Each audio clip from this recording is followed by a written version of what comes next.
નમસ્કાર મિત્રો, આજે આપણે ધોરણ 8 માં વિષય વિજ્ઞાન જેમાં પ્રકરણ નંબર 5 કોલસો અને પેટ્રોલિયમ ની ચર્ચા કરવા જઈ રહ્યા છીએ। દરેક માણસની મૂળભૂત જરૂરિયાતો હોય છે। મૂળભૂત જરૂરિયાત દરેકની એક સરખી હોય તો મૂળભૂત જરૂરિયાત કઈ હોઈ શકે? हाँ बिल्कुल, खोराक, वस्त्र અને રહેઠાણ આ આપણી મૂળભૂત જરૂરિયાતો છે। પણ પાયાની જરૂરિયાતો જે છે એ મૂળભૂત જરૂરિયાત પૂર્ણ થાય એટલે પાયાની જરૂરિયાત જે છે એ સંતોષવા માટે મનુષ્ય પ્રયત્ન કરે।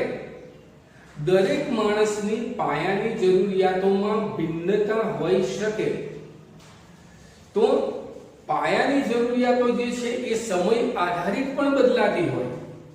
બાળપણમાં આપણને સાયકલની જરૂરિયાત લાગતી હોય તો થોડા મોટા થઈએ અને નોકરી ધંધો કરીએ ત્યારે આપણને અવરજવર માટે વાહનની જરૂરિયાત ઉપસ્થિત થાય।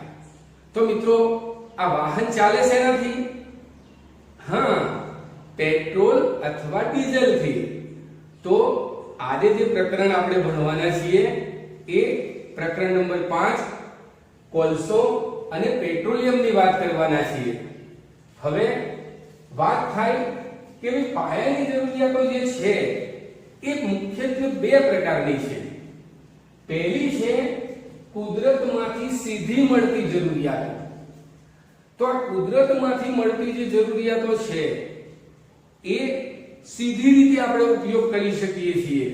દાખલા તરીકે હવા, સૂર્યપ્રકાશ આ કુદરતમાંથી સીધી મળે છે, જ્યારે કેટલીક જરૂરિયાતો એવી છે કે આ કુદરતી વસ્તુઓ જે મળે છે એની ઉપર કેટલીક પ્રક્રિયા કરવામાં આવે છે અને પછી એને ઉપયોગમાં લેવામાં આવે છે। એટલે કે માનવ પ્રયત્નોથી એ પ્રાપ્ત થાય છે।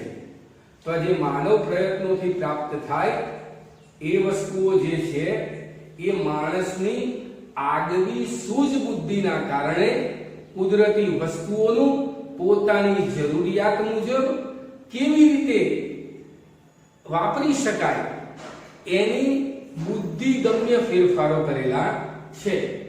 હવે प्रश्न एवो थाय के शुं कुदरती वस्तुओं ए समयना लांबा गाळा सुधी एटले के कायम माटे वापरी शकीशुं? तो आपणने आ जे प्रश्न छे एनो जवाब मित्रों एवो छे के કેટલીક વસ્તુઓ પુનઃ પ્રાપ્ય છે। પુનઃ પ્રાપ્યનો અર્થ એવો છે કે જે ફરી વાપરી શકાશે, ફરી બની શકશે। એટલે કે જે કુદરતી વસ્તુઓ ફરી મળવાની છે તેને પુનઃ પ્રાપ્ય વસ્તુઓ તરીકે ઓળખવામાં આવે છે। તો આ પુનઃ પ્રાપ્ય વસ્તુ જે છે એ કુદરતમાં અમર્યાદિત જથ્થામાં છે। દાખલા તરીકે સૂર્યપ્રકાશ ક્યારેય ખતમ થવાનો નથી।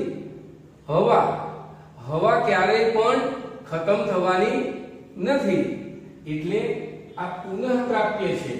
એટલે પુનઃ પ્રાપ્ય વસ્તુઓ આપણે અમર્યાદિત સમય સુધી વાપરી શકીશું। પરંતુ કેટલીક વસ્તુઓ એવી છે કે જે સતત વાપર કરીશું તો સમયના લાંબા ગાળે પૂર્ણ થઈ જશે, ખતમ થઈ જશે। એટલે આવી વસ્તુઓ પુનઃ અપ્રાપ્ય, ફરી પ્રાપ્ત થશે નહીં। દાખલા તરીકે જંગલો છે તો જંગલોની અંદરથી આપણે લાકડું સતત વાપર કરીએ, નવા જંગલો ઉછેરીએ નહીં તો તમે જાણો છો કે જંગલોનો નાશ થશે તો ભવિષ્યમાં આપણને લાકડું મળી શકે નહીં। એવી રીતે કુદરતની અંદરથી મળતું જે પેટ્રોલિયમ પેદાશો છે એનો પણ સતત અવિરતપણે બેફામ વિચાર્યા વિના ઉપયોગ કરતા રહીશું તો એ પણ સમયના લાંબા ગાળે ખલાસ થઈ જશે અને આપણે આવી વસ્તુ આવનાર પેઢીને આપી નહીં શકીએ. એટલે ભાવિ પેઢી માટે જો આપણે એનો સંચય કરીશું, મર્યાદિત પ્રમાણમાં વાપરીશું, તો ભવિષ્યની પેઢીને પણ આનો લાભ મળી શકશે. હવે વાત કરીએ કુદરતી સંસાધનો. તો કુદરતમાંથી પ્રાપ્ત થતા સંસાધનોને કુદરતી સંસાધન તરીકે ઓળખીએ છીએ. તો આવા કુદરતી સંસાધનો કયા હોઈ શકે? તો આવા કુદરતી સંસાધનોમાં કોલસો, પેટ્રોલિયમ, કુદરતી વાયુ જેવા અનેક કુદરતી સંસાધનો હોઈ શકે. તો પ્રશ્ન આપણને એવો થાય કે આ જે કુદરતી સંસાધનો જે છે એમાં બન્યા કેવી રીતે, એનું અસ્તિત્વ કેવી રીતે આવ્યું? તો સૌથી પહેલી વાત કરીએ આપણે કોલસાની. તો કોલસો જે છે એ બન્યો કેવી રીતે? તો કોલસો જે છે એ પથ્થર જેવા કાળા રંગનો સખત પદાર્થ છે. કોલસો એટલે મિત્રો આપણે જે લાકડું બાળી અને કોલસો મળે છે એ કોલસાની વાત નથી થતી અહીંયા. સમજો, આ કોલસો જે છે એ પથ્થર જેવો કાળા રંગનો સખત પદાર્થની વાત છે. વપરાય ક્યાં? તો કે ભાઈ રસોઈમાં વપરાય, રેલવે એન્જિન ચલાવવા વપરાય, વરાળ યંત્રો ચલાવવા માટે વપરાય, ઉદ્યોગોની અંદર બળતણ તરીકે વપરાય, તાપ વિદ્યુત મથકની અંદર એટલે કે થર્મલ પાવર સ્ટેશનમાં પણ એનો ઉપયોગ કરી શકીએ અને આપણે બળતણ મેળવી શકીએ. તો પ્રશ્ન એવો થાય કે સાહેબ આ કોલસો બન્યો કેવી રીતે? તો મિત્રો આજથી 300 મિલિયન વર્ષ પહેલા આપણને પ્રશ્ન એવો થાય કે આ મિલિયનમાં તો સાહેબ ખબર ના પડી. કઈ વાંધો નહીં, 300 મિલિયન એટલે 30 કરોડ વર્ષ પહેલાની વાત છે. એટલા વર્ષ પહેલા પૃથ્વી ઉપર ગીચ જંગલો હતા.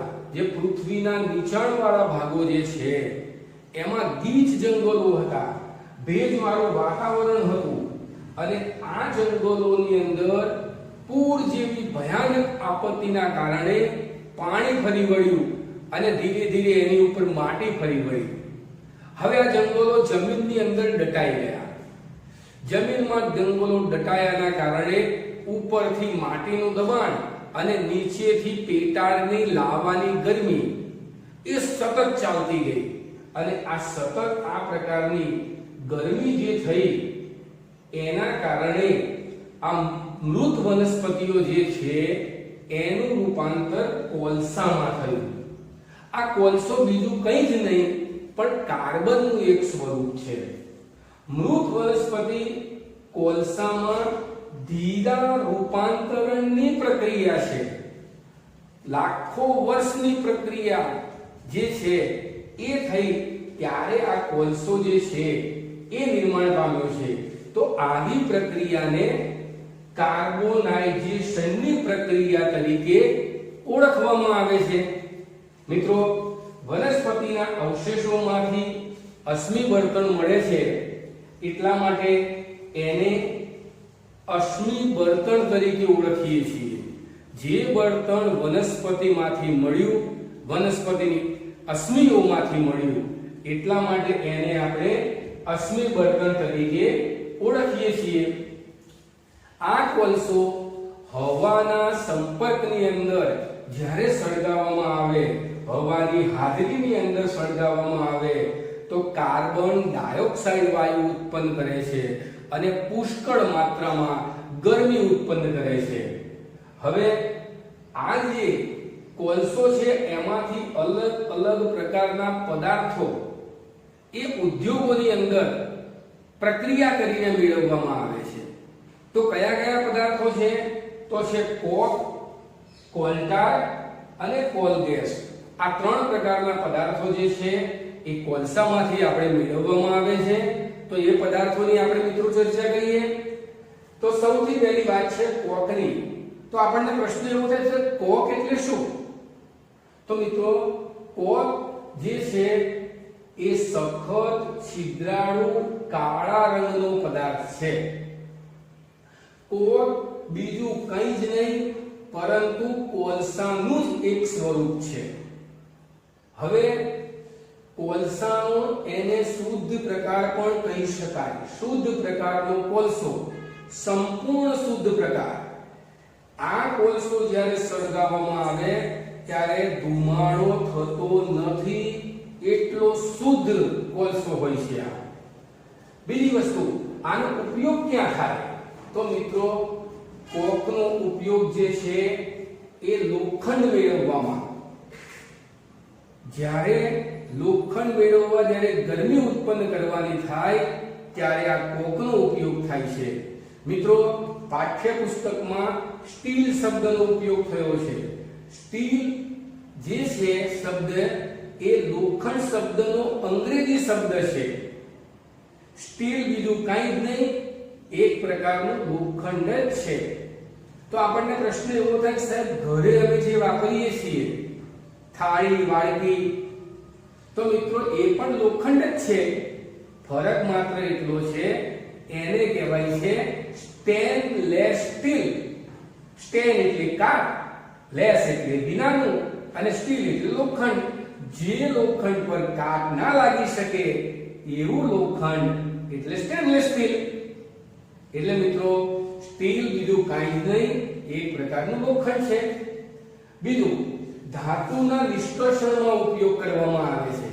ધાતુનું નિષ્કર્ષણ એટલે કોઈ પણ ધાતુ મેળવવાની હોય, પ્રચંડ ગરમી ઉત્પન્ન કરવાની હોય તો કોકનો ઉપયોગ કરવો પડે. બીજું મિત્ર છે કોલટાર. કોલટાર જે છે એ કાળું ઘટ વાસવાળું પ્રવાહી છે. આની વાસ એટલી તીવ્ર હોય છે કે આપણને પસંદ પડતી નથી. આવું પ્રવાહી છે. અને આ પ્રવાહીની અંદર 200 જેટલા બીજા પદાર્થોનું મિશ્રણ છે. એવું છે આ કોલટાર. કોલટારમાં 200 જેટલા બીજા પદાર્થો રહેલા છે. સંશ્લેષિત રંગો મેળવવાના હોય, દવાઓ બનાવવાની હોય, વિસ્ફોટકો, સુગંધિત દ્રવ્યો એટલે કે પરફ્યુમ, પ્લાસ્ટિક પેઇન્ટ્સ એટલે કે પ્લાસ્ટિક યુક્ત કલર બનાવવાના હોય, ફોટોગ્રાફિક પદાર્થો બનાવવાના હોય, છત, ફૂદા અથવા જીવાતો માટે ડામરની ગોળીઓ. આપણે ઘણી વખત શાળામાં સેનિટેશનમાં પણ સંડાસમાં, મૂતરડીમાં આવી ડામરની ગોળીઓનો ઉપયોગ કરીએ છીએ. એ ડામરની ગોળીઓ કોલટારમાંથી મિત્રો બનાવવામાં આવે છે. સાથે સાથે પહેલા રોડ બનાવવા માટે પણ કોલટારનો ઉપયોગ થતો હતો, પરંતુ હવે પેટ્રોલિયમમાંથી એક નવી પેદાશ શોધવામાં આવી જેનું નામ છે બ્યુટીમિન. આ બ્યુટીમિનનો ઉપયોગ રોડ બનાવવા માટે થાય છે.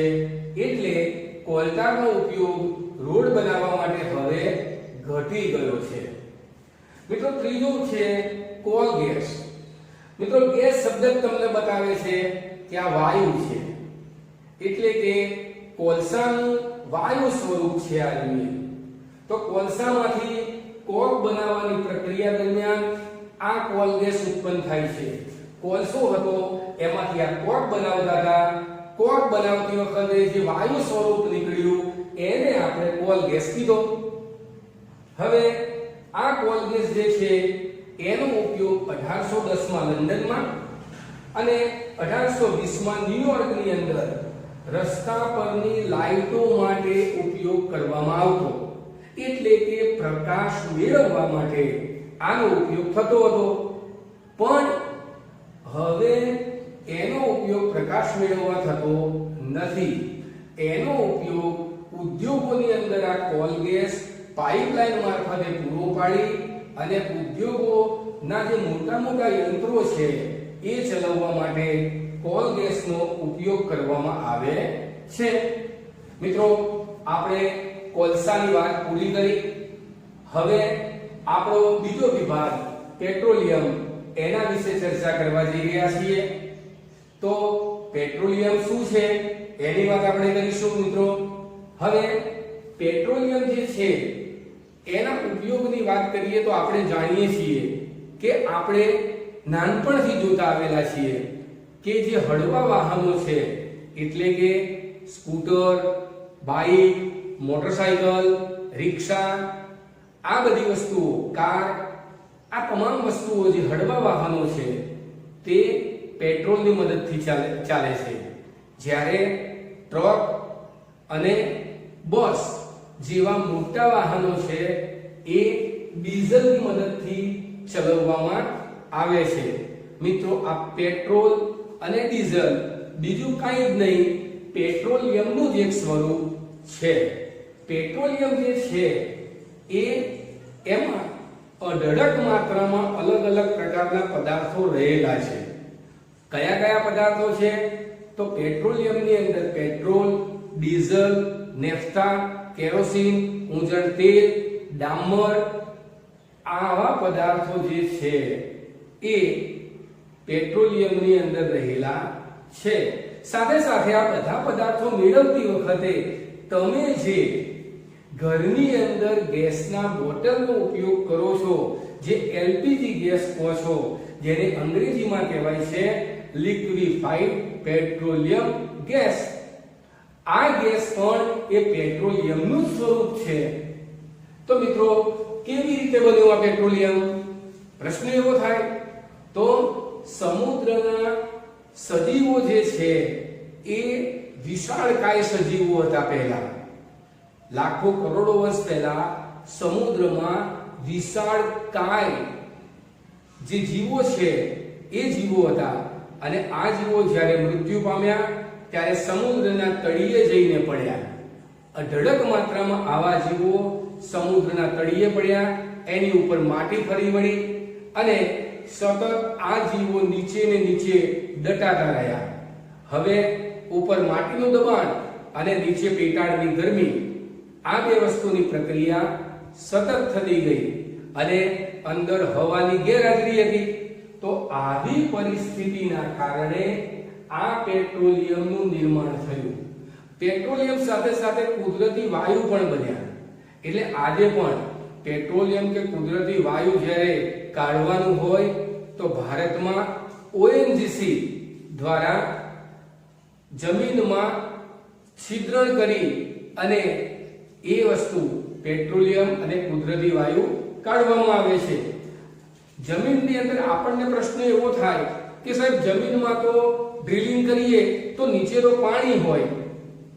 ના મિત્રો, પાણી જે છે એની ઉપર પેટ્રોલિયમ અને એની ઉપર કુદરતી ગેસ રહેલા હોય છે. કારણ કે તમે ઘરે ક્યારેક પ્રયોગ કરજો, તેલની ઉપર, પાણીની ઉપર તેલનું એક ટીપું નાખજો, શું એ ટીપું પાણીમાં ડૂબી જાય છે? તો જવાબ મળશે ના. એ ટીપું પાણીની ઉપર તરતું હોય છે. તો પેટ્રોલિયમ પણ પાણીની ઉપરની સપાટી પર હોય છે. અને વાયુ, હવા, એ તો અત્યંત હલકી હોવાના કારણે પેટ્રોલિયમની ઉપર હોય. એટલે મિત્રો, આ જે પેટ્રોલિયમ અને કુદરતી વાયુ જે છે એ પાણીની ઉપરની સપાટી પર રહેતા હોય છે.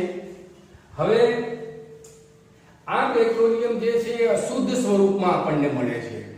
એટલે કે એની અંદર અશુદ્ધિઓનું પ્રમાણ ખૂબ હોય છે. આ અશુદ્ધિઓમાંથી આપણે શુદ્ધિકરણ એનું કરવું પડે.